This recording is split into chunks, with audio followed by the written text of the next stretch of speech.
Dear students, welcome back to my YouTube channel. आज की video में हम फिगर ऑफ स्पीच एपोस्ट्रॉफी के बारे में जानेंगे और फिगर ऑफ स्पीच एपोस्ट्रॉफी को अच्छे से समझने की कोशिश करेंगे। तो एपोस्ट्रॉफी क्या है? Apostrophe is a figure of speech in which a speaker directly addresses the inanimate object, someone और something that is not present or can not respond in reality.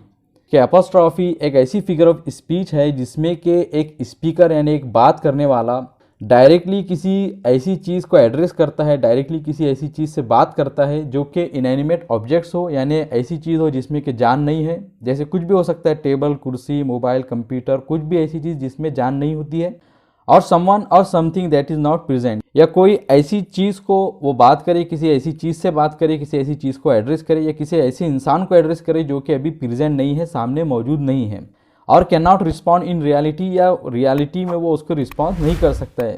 किसी भी वजह से हो सकता है, वो कि हो सकता है कि वो अभी सामने नहीं हो, एब्सेंट हो, या हो सकता है कि वो डेड हो, मर चुका हो, या अभी सो रहा हो, या कुछ किसी भी वजह से अगर वो उसका रिस्पॉन्स नहीं कर सकता है और वो या स्पीकर अगर उसको एड्रेस कर रहा है, उससे बात कर रहा है, तो इसका मतलब ये कि वो एपोस्ट्रॉफी फिगर ऑफ स्पीच का यूज़ कर रहा है। एग्जाम्पल के जरिए उसे समझते हैं। और पहली एग्जाम्पल है कि twinkle twinkle little star how I wonder what you are. तो इस एग्जाम्पल में हम देख रहे हैं कि एक बच्चा या एक स्पीकर या पोएट स्टार को, एक तारे को एड्रेस कर रहा है, उससे बात कर रहा है। और हम जानते हैं कि स्टार या तारे हमको रिस्पॉन्स नहीं कर सकते, हमको जवाब नहीं दे सकते हैं। तो यहाँ पे फिगर ऑफ स्पीच एपोस्ट्रॉफी का यूज़ किया गया है। और सेकंड एग्जाम्पल है कि O holy night the stars are brightly shining, कि ए मुबारक रात तारे चमक रहे हैं। तो इसमें हम नाइट को, रात को एड्रेस कर रहे हैं, उससे बात कर रहे हैं। और जबकि हमको मालूम है कि नाइट एक इनएनिमेट ऑब्जेक्ट्स है जो हमको रिस्पॉन्ड नहीं कर सकती है, हमको जवाब नहीं दे सकती है। तो इसका मतलब ये कि यहाँ पे फिगर ऑफ स्पीच एपोस्ट्रॉफी का यूज़ किया गया है। तो एपोस्ट्रॉफी का मतलब यह है कि अगर कोई स्पीकर, कोई बात करने वाला किसी ऐसे सब्जेक्ट को एड्रेस करे, किसी ऐसे आदमी को, किसी ऐसी चीज़ को एड्रेस करे, उससे बात करे जो कि किसी भी वजह से उसको रिस्पॉन्ड नहीं कर सकता है, तो इसका मतलब ये है कि यहाँ पे फिगर ऑफ स्पीच एपोस्ट्रॉफी का यूज़ किया जा रहा है। तो ये तो थी एपोस्ट्रॉफी की डेफिनेशन। अब हम देखेंगे कि एपोस्ट्रॉफी के यूजेज क्या है। तो एपोस्ट्रॉफी को हम यूज़ किस लिए करते हैं? एपोस्ट्रॉफी को हम दो रीज़न से, दो वजह से यूज़ करते हैं। पहला तो यह है कि टू डायरेक्ट अ रीडर और audience members attention to the subject and highlight its importance, कि या तो रीडर का, यानी जो हमारी बात को पढ़ रहा है, या जो कि ऑडियंस हमारा जो हमारी बात को सुन रहा है, तो उसके अटेंशन को सब्जेक्ट की तरफ लाना है और उसके इम्पोर्टेंस को हाईलाइट करना है। ये बताना है कि जिस चीज़ के बारे में हम बात कर रहे हैं तो वो इम्पोर्टेंट है। तो इसके लिए हम एपोस्ट्रॉफी फिगर ऑफ स्पीच का यूज़ करते हैं।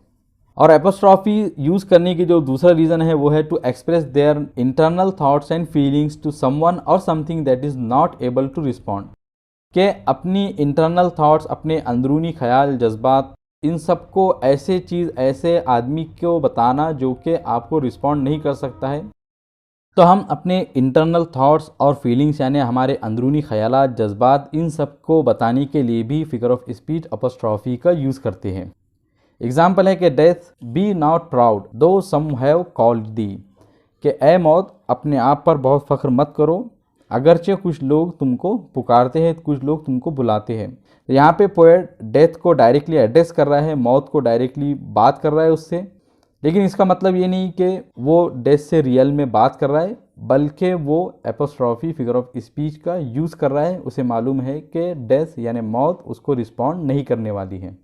बस वो यहाँ पे रीडर का या ऑडियंस का अटेंशन मौत की तरफ लाना चाहता है और मौत के इम्पोर्टेंस को बताना चाहता है और अपने इंटरनल थॉट्स और फीलिंग्स को एक्सप्रेस करना चाहता है। तो ये तो थे एपोस्ट्रॉफी फिगर ऑफ स्पीच के डेफिनेशन और उसकी कुछ एग्जांपल्स। कुछ चीज़ें आपको यहाँ पे नोट करनी है, और पहली चीज़ जिसे आप नोट करेंगे वो है कि apostrophe the figure of speech should not be confuse with apostrophe the punctuation mark, के एपोस्ट्रॉफी एक फिगर ऑफ स्पीच भी है और एक दूसरी ग्रामेटिकल टर्म एपोस्ट्रॉफी होती है जो कि एक पंक्चुएशन मार्क होती है। तो इन दोनों को आपको कंफ्यूज नहीं करना है। दोनों अगरचे ग्रामर से रिलेटेड टर्म्स है, ग्रामर से रिलेटेड चीज़ें हैं, लेकिन इन दोनों के बीच में डिफरेंस होता है। तो एपोस्ट्रॉफी एक फिगर ऑफ स्पीच होती है जिसको कि अभी हमने जाना है, और दूसरा एपोस्ट्रॉफी एक पंक्चुएशन मार्क होता है, यानी हम अपने सेंटेंसेस में एक मार्क के तौर पर उसे यूज़ करते हैं। वैसे इसके ऊपर एक पूरी वीडियो बनाई जा सकती है, लेकिन यहाँ पे हम बस शॉर्ट में जान लेंगे कि एपोस्ट्रॉफी एक पंक्चुएशन मार्क क्या होता है। तो apostrophe the punctuation mark is use with contracted forms like aren't, we have and for possessive nouns like Zubair Spain India's number 1 brand. कि एपोस्ट्रॉफी जो कि एक पंक्चुएशन मार्क भी है, और वो मार्क कैसे होता है, तो यहाँ पे आप ब्रैकेट में उसे देख रहे हैं कि कोई भी वर्ड के बाद में एक कॉमा लगाया जाता है ऊपर की तरफ, तो उसे हम एपोस्ट्रॉफी कहते हैं। तो ये जो पंक्चुएशन मार्क है तो उसे हम ज़्यादातर वर्ड्स के कॉन्ट्रैक्टेड फॉर्म के साथ में यूज़ करते हैं, जैसे कि एग्जांपल में है कि आरंट और वी है। तो आर और नॉट इन दो वर्ड्स को हमने कॉन्ट्रैक्ट किया यानी शॉर्ट किया, तो उनके बीच में हम एपोस्ट्रॉफी का यूज़ कर रहे हैं, और यहाँ पे आप रेड कलर से उसको देख रहे हैं कि इसे हाईलाइट किया गया है। और इसी तरह वी हैव में वी और हैव का हमने कॉन्ट्रैक्ट किया है, इन दोनों को हमने शॉर्ट किया है, और इन दोनों के शॉर्ट वर्जन के बीच में हम एपोस्ट्रॉफी का यूज़ कर रहे हैं। और पॉजेसिव नाउन्स बनाने के लिए भी हम एपोस्ट्रॉफी का यूज़ करते हैं, जैसे कि जुबैर स्पेन में आप देख रहे हैं कि जुबैर के बाद में एपोस्ट्रॉफी एस का यूज़ किया जा रहा है, तो यहाँ पे जुबैर को हम पॉजेसिव नाउन बना दे रहे हैं। और इंडियाज़ नंबर 1 ब्रांड में भी इंडिया के बाद में एपोस्ट्रॉफी एस का यूज़ किया गया है, तो एपोस्ट्रॉफी का पॉजेसिव नाउन बनाने के लिए भी यूज़ किया जाता है। तो एपोस्ट्रॉफी फिगर ऑफ स्पीच और एपोस्ट्रॉफी पंक्चुएशन मार्क के बीच में डिफरेंस होता है। दोनों ही अगरचे ग्रामेटिकल टर्म्स है, लेकिन इन दोनों के बीच में जो डिफरेंस होता है तो उसका भी हमने जाना है। अभी हम जानेंगे फिगर ऑफ स्पीच पर्सोनिफिकेशन और फिगर ऑफ स्पीच एपोस्ट्रॉफी के बीच में क्या डिफरेंस होता है। पर्सोनिफिकेशन के ऊपर मैं एक कंप्लीट वीडियो बना चुका हूँ, जिसमें मैंने पर्सोनिफिकेशन के कंप्लीट और डिटेल एक्सप्लेनेशन किया था। आप उसको अगर देखना चाहते हैं तो लिंक उसका आपको डिस्क्रिप्शन में मिलेगा, और आई बटन पर भी आप उसके लिंक को चेक कर सकते हैं। तो एपोस्ट्रॉफी और पर्सोनिफिकेशन इन दोनों के बीच में डिफरेंस क्या है। एपोस्ट्रॉफी और पर्सोनिफिकेशन के बीच में अक्सर लोग इसलिए कंफ्यूज हो जाते हैं कि इन दोनों ही फिगर्स ऑफ स्पीच में हम एक इनएनिमेट ऑब्जेक्ट्स को या गैर जानदार या नॉन ह्यूमन थिंग्स को ह्यूमन की तरह ट्रीट करते हैं, यानी उनके साथ में हम इंसानों जैसा ही बर्ताव या व्यवहार करते हैं अपनी सेंटेंसेस और जुमलों में। तो फिर पर्सोनिफिकेशन और एपोस्ट्रॉफी दोनों के बीच में डिफरेंस क्या है, तो आइए इन डिफरेंस को समझते हैं।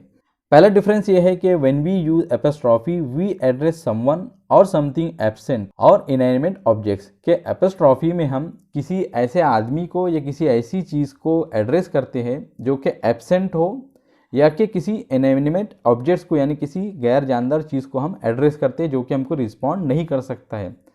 But in personification we describe a non human thing living or non living with human characteristic और नेचर।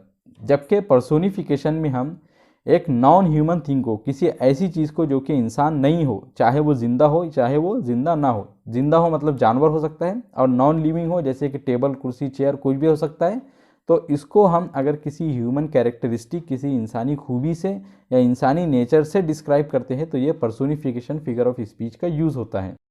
एग्जाम्पल है कि डेथ बी नॉट प्राउड दो सम हैव कॉल्ड दी, कि ए मौत अपने आप पर प्राउड मत करो अगरचे कुछ लोग तुमको पुकारते हैं। तो यहाँ पे हम डेथ जो कि एक इनएनिमेट ऑब्जेक्ट्स है उससे एड्रेस कर रहे हैं, उसके हम डायरेक्टली बात कर रहे हैं, तो यहाँ पे फिगर ऑफ स्पीच एपोस्ट्रॉफी का यूज़ किया जा रहा है।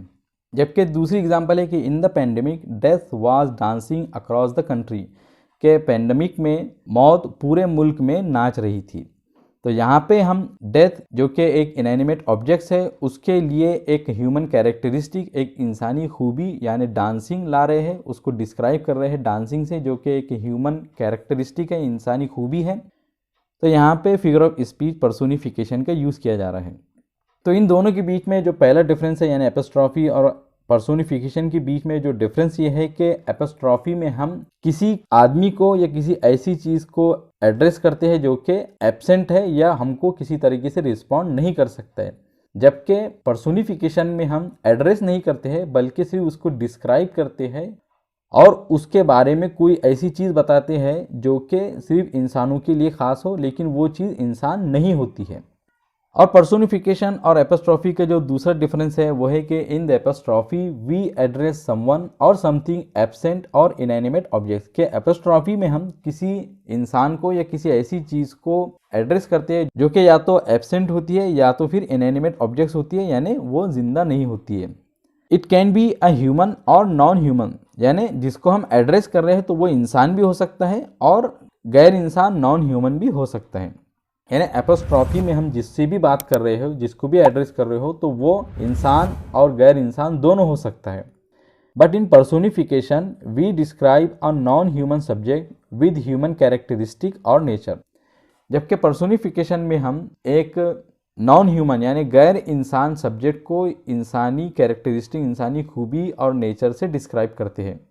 इसका मतलब यह है कि एपोस्ट्रॉफी में जो हमारा सब्जेक्ट होगा तो वो इंसान भी हो सकता है और गैर इंसान भी हो सकता है, जबकि पर्सोनिफिकेशन में जिस चीज़ को हम डिस्क्राइब कर रहे हो तो वो गैर इंसान ही होना चाहिए। क्योंकि अगर हम एक इंसान के लिए एक इंसानी कैरेक्टर और इंसानी नेचर ही लेकर आएंगे तो वो कोई अलग सी बात नहीं होगी, बल्कि वो एक नॉर्मल सी सीधी सादी बात हो जाएंगी।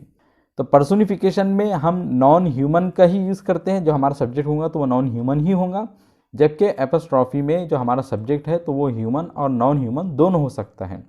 आइए इसे एग्जाम्पल के जरिए समझते हैं। और पहली एग्जाम्पल है कि O brother where are you, I haven't met you since ages, कि ऐ मेरे भाई तुम कहाँ हो, मैं तुमसे कई सालों से नहीं मिला।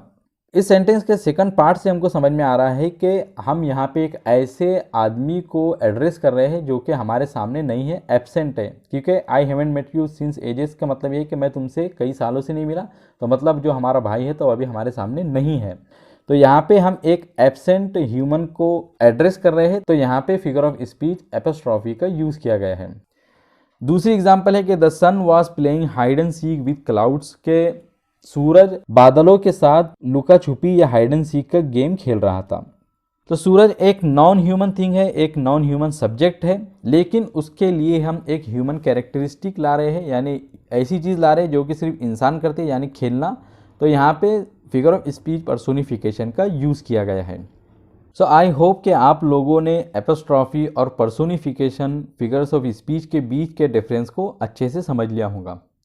तो आज की वीडियो में हमने डिस्कस किया कि एपोस्ट्रॉफी के डेफिनेशन क्या होती है, एपोस्ट्रॉफी के एग्जांपल्स क्या होती हैं, और हमने ये भी जाना कि एपोस्ट्रॉफी एक फिगर ऑफ स्पीच क्या होती है और एपोस्ट्रॉफी एक पंक्चुएशन मार्क क्या होता है, और इन दोनों के बीच में जो डिफरेंस है तो उसको भी हमने जाना।